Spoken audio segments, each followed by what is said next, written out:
Hi, friends. I hope you guys are doing well. We're talking about coins today. I brought Nashira Short. She is just perfect. I've been following Nashira. I met her on, I want to say, The Power to Pivot. I was like, what is it? What is this girl about? And we had a live before in the past, but I just really felt like we needed an update, one, and two, that this topic is super duper important. I'm going to give you a little background on my experience with money. I was not raised with a silver spoon, for sure. My brother and I and my mom, we stayed in a three-bedroom apartment at first, and I'm adding you on, Nashira, and I'll share a little bit of background on that. Hello. How are you? Sorry, Lord, how are you? I'm doing good. How are you? I'm awesome. I was gonna run down like a little bit of my own backstory really I fast know, I was before I got listening. Keep into it. going, keep going. Okay, so Mama forgive me, but I'm gonna just put it out. So anyway, You me, said my mama mom, and forgive my me. brother, we were raised in a three-bedroom apartment. We were living off of my child support for a long time, which was for $400 for all three Man. of us in my apartment. Yes, my apartment, my mom's apartment. We've had our fair share of government assistance, food pantries, toiletries, any and everything known to man that could be donated to us, which was is what gives me such gratitude around people who give back and who are Yeah, yeah. genuinely have genuine intentions for those who are not well off. And so, I mean, anything from toothbrushes to toilet paper, and toilet paper was just the toughest for us to access for some reason. I don't know. We always are out of toilet paper. I started work. I had my first job at 14. I worked at Burger King. That was my first job, and I got a worker's permit to do that because I was so desperate to have some income because my friends had school clothes and that kind of thing. Right, right. And my mom couldn't really afford that at the time. I was like, well, I want to be able to afford, getting my school clothes for the year. I think I was in middle school. I had to be middle school or either my first year of high school when I got my first job.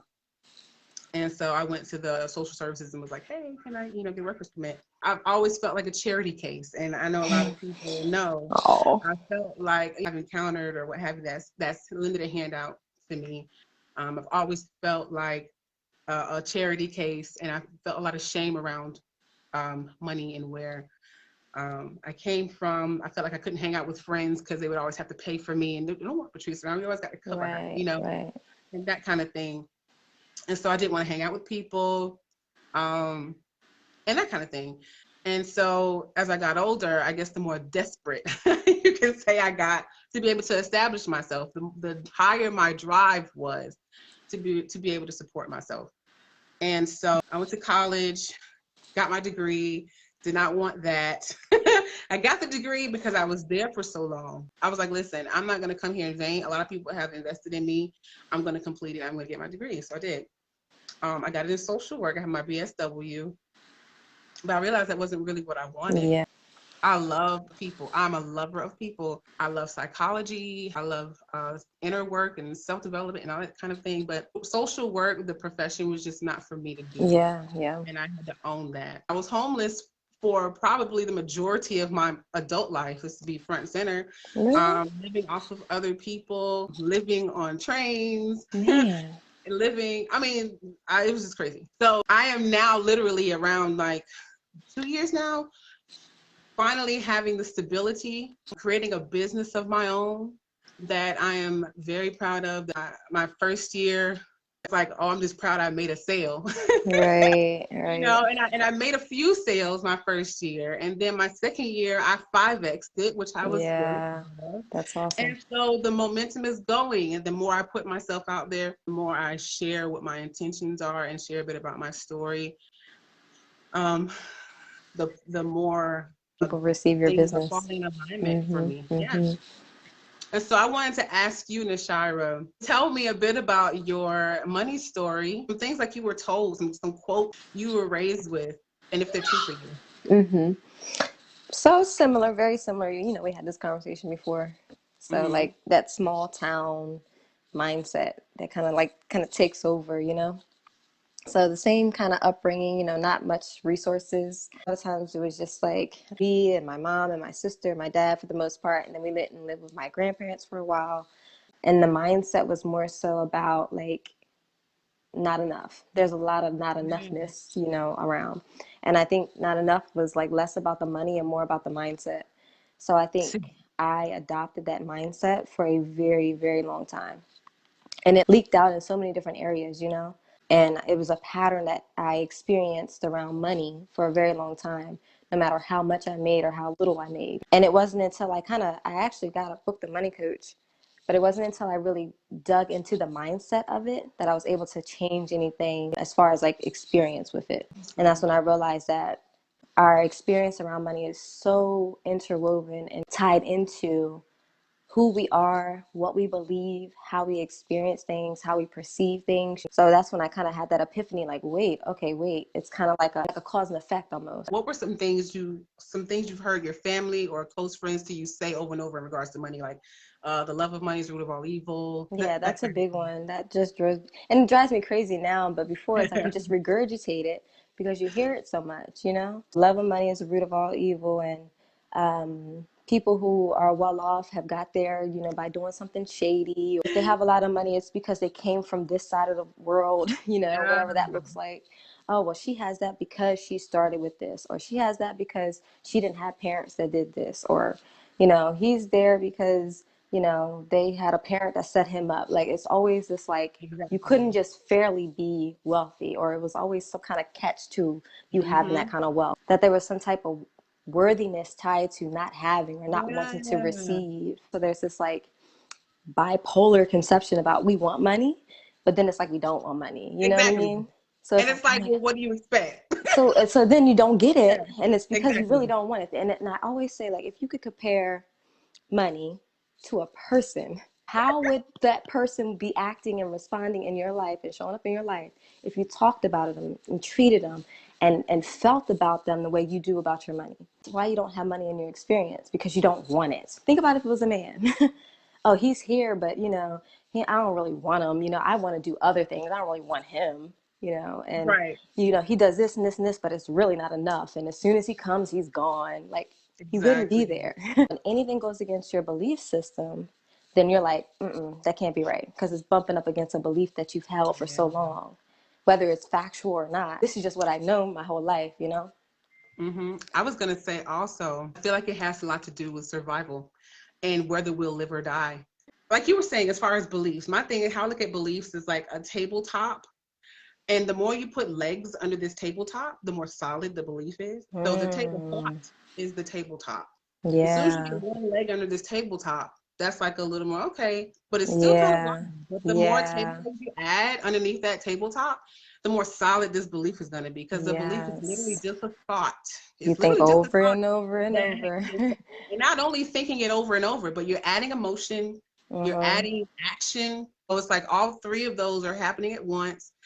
And so then you have a belief that's formed, especially when it's over time, Yes. over extended amount of time. And then as far as money and like, yeah, it's like, okay, well, if I'm without, then I have, someone else has. So I need to go pull from Right, them. And right, and of course your mind is going to work in these ways to try to figure out, how am I gonna, how am I gonna make it? How am I gonna, I gotta, right.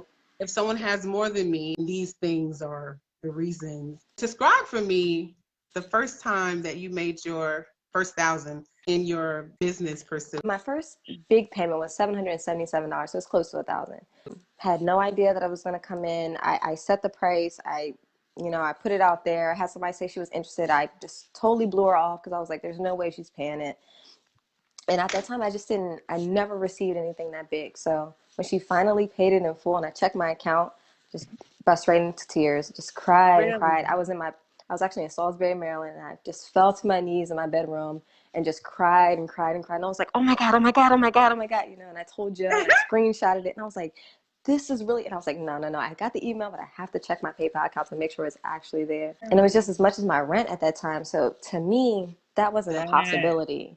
I've been struggling up until this point to pay rent. How can yeah. somebody just pay me once and I can pay rent? That's like crazy. And it blew the top off of that belief, that belief that I could only charge 99, or I could only charge 19.99, or I could only charge 47. You know, it blew the top off Seriously. what I could do in a short amount of time, blew that belief apart. And I think it's major too that you Yeah, actually take a moment to acknowledge it.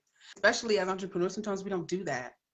We're you like, oh have to yeah, we anchor it got that, but in. you still got more. You gotta, and it's like Yeah, no, when yeah, you acknowledge and take a moment to celebrate your wins, yeah.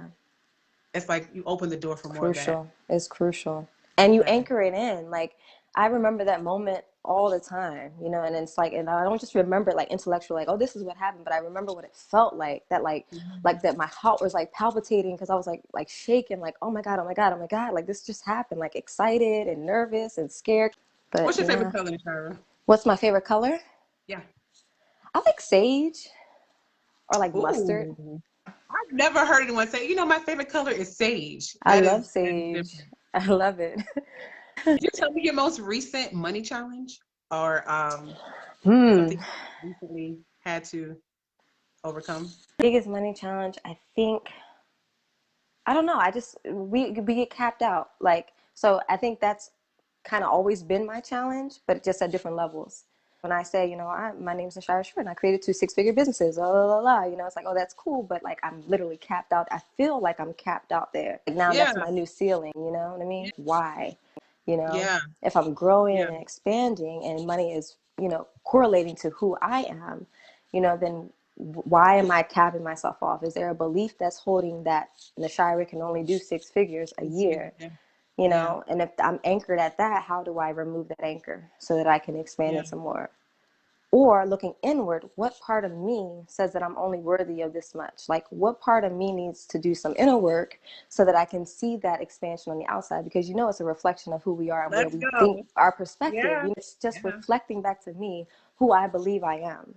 I'm a six Yeah. figure business owner. That's how I identify myself. So that's Yeah. why I always get that That's result. what you're gonna get. Literally how I feel too. That if I couldn't even put into words. It's so funny you put into words for me. Yeah, I felt cat. I feel cat. Yeah. I feel like for me, I'm gonna answer the question for myself too because I didn't want you to be out there by yourself. But but but Right. I'm like, I love No Pride and I love my clothing. I want to diversify within that auspice, but I also want separate things. It's not so much about how much work I'm doing or what I'm doing, Right. Right. than my intention and my openness to receive, which is Right. another one of my recent obstacles. Being open Yeah. to receiving. It's a That's a big big deal, one. friend. That's a It's a big deal, big especially deal. for women. Especially for Yeah, women. it's a big deal. And even in my struggling, phases and that kind of stuff, even though I was on the receiving end majority of the time, I was It not open felt to receiving. horrible to receive. Yeah. Yeah. And so I kept receiving because I did not want it. That was all I was getting. And How do it's like you how do you feel about receiving? Or is that something you work through, or is that something you still struggle with? that's what I'm working on right now. So this past week has been the most open I can say I've been to receiving. My whole mindset has flipped. So before I would say this week, I just felt like, the more I received, the more responsible I would have to be. And so Yes. that That's was a a big belief. deal. Hmm. Yeah, I'm like, okay, I'm going to have so much responsibility. Feel like if I take on more responsibility, I'm going to have more Yeah. uh, You might drop the avenues ball on where I could be it. solid. You know Yeah. what I mean? Or I could drop the ball at. And it's like, that's why you accumulate and you ask teammates to come on. And that's Yeah. why you Yeah. expand, do that kind of thing. So you're not the only one holding the ball. Right. And that also comes with receiving as well. It's not just one, Right. but like receiving help from other people. Right. And Which is and huge. so I'm like, I don't want to put people's livelihoods in my hands. And, I had all this stuff going on. Like, Yeah. people are going to rely on me for their kids to eat. And so Yeah. seriously, I was like, okay, but it is they're also they're also responsible for their kids to eat. It's not just me. Yeah. So I, Yeah. I had to like redo that in my mind and how that works. It's like, they're responsible to provide their kids just as much as I'm responsible for making sure I'm consistent with how they can have the avenue to do that. So yeah, that's where I'm Yeah. at. And that's why I wanted to have this conversation because it's Yeah. something I'm healing through right now and have been Yeah. healing through. Receiving is a hard thing for a lot of people to get through. And people, Yeah. and I don't think people realize that like the flow of money is like cyclical, you know? So it goes like Yeah. this. So giving and receiving flow from the same hand. And I always say it's literally like breathing, you know? You breathe in, you receive, you breathe out, you exhale, you know? So you can't True. have one without the other. So a lot of people are like, oh, I'll give and I want to give and I want to give, but then they hate receiving. You know, you give them something and they're like trying to Yeah. push it back and they don't want it and they're trying to like explain it and Stop instead of the just saying flow. thank you, you know. So it's like there's this block around receiving that stops the Yeah. flow of money, period, you Yeah. know, because it's all like this. Just think if like Yeah. you held your breath, you breathe in, you hold your breath because you're like, oh, no, no, no, no. Then you breathe out because you want to give to somebody. You breathe out and you breathe out, but I don't want to receive anything. Like, it's not going to work. Back in the flow, you have to be willing to allow. Hands like this, you know, hands open to receive, hands open to give. Giving and receiving flow from the same hand. Like, that is key. We Mhm. have we're conditioned to believe that if I have, someone has less. And it's like, And have it's you not even seen how they just printed off trillions of dollars right. It's like, back that's to not the back case. It's not in the the case. past, what, year, 6 months? I don't know how long it's been, but they've Right. literally printed out trillions, and we already have money out circulating. Right. There is more than enough. What would you suggest, or do you have any suggestions on things that people could practice to change their mindset around the abundance part? The biggest tool is awareness. You know, you got to know where you are in relationship to your money because a lot of people don't think that they have a negative relationship with money, but they don't. If you start to look at them and you hear what they say, you're like, dude, you have a horrible relationship with money. You just don't even realize it. And that's why you're in that situation. Like the way you talk about money and the way you talk about your finances and the way you talk about people with wealth, that's why you're there. So like first, I think the first step would be awareness. So look at where you are in relationship with money. And you can ask yourself some general questions like, when you get paid, how do you feel? When you pay your bills, how do you feel? When somebody gives you I $30 love because it. you help them, how do you feel? And if you feel bad, bad, bad, bad, you know you have a negative relationship with money and you can start there. If you go to the store and you buy something and you're like pissed off because you had to spend money, that's not a good sign. That's just an awareness tool to know where you are first. And then once you get there, start dissecting those beliefs because the only thing that's in your way from being from poverty mindset or wherever you are between poverty and abundance is your belief system around money. So write down your beliefs and then identifying all those negative beliefs and where did they come from, and then choosing to think something else based on those beliefs, like literally doing the work, like writing it out and doing the work. You'd be surprised at what comes up, and then you'll be surprised at what comes in financially. When I did this with my money coach, I was like, oh my God. And then all these beliefs came from, I was like, oh my God, oh my God, oh my God. It was kind of scary.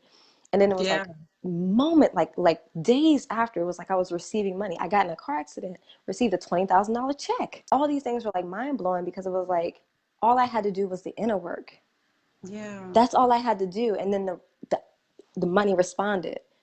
It wasn't that money was being cut from me. It was just that I wasn't allowing it in because of all this stuff, all these beliefs Exactly. that were like blocking it, not The allowing it wall. in. So when I The started working through them, it was like, whoosh, it comes in, it comes in, it comes in, it comes in. So the work is always you. It's never about wall. getting another job and asking for a raise. The work is always the beliefs. Listen, I was thinking too, when it comes to bills and like expenses and that kind of thing, I look at everything as an investment. It's Yeah. an investment. When you pay your light bill and when you pay your Yeah. rent, it's like I'm grateful, Yeah. one, that I have the receipts, because that's how money is supposed to be, in order to cover a place for me to not feel like I'm in survival mode. The light bill Right. is just an investment in my sanity and my Right. stability. Any other thing you put your money in is literally an investment. It's an investment. And where Yeah. are you investing your money? Are you investing your money in things that are not going to give a return? Or are you investing your Right. money in things that are going to hold you over and your future self Right. is Right. proud of you for doing? Love it, Nashira. Listen, I'm so happy I brought you on because you are someone that I thoroughly admire and I look to. Oh, I seriously thank do. you. I love how you Man. do. You see me all across your post. I'm Man. like, I don't care if I'm the only person yelling across your post. I'm up there. Right. Okay. Right. And yeah, I just was like, there is no one else that I would love to have this conversation with. Seriously, more Yeah. than I felt like you could provide such value. And I you thoroughly too. appreciate you. I love your perspective all the time. So yeah, that pretty much wraps up the conversation I wanted to have. You want to plug anything? I know you're Nashira. I think you're not Nashira Short on Instagram, are you? What's Yeah, your everywhere. Same Instagram? thing. The Oh, Shire it is. Short. Okay.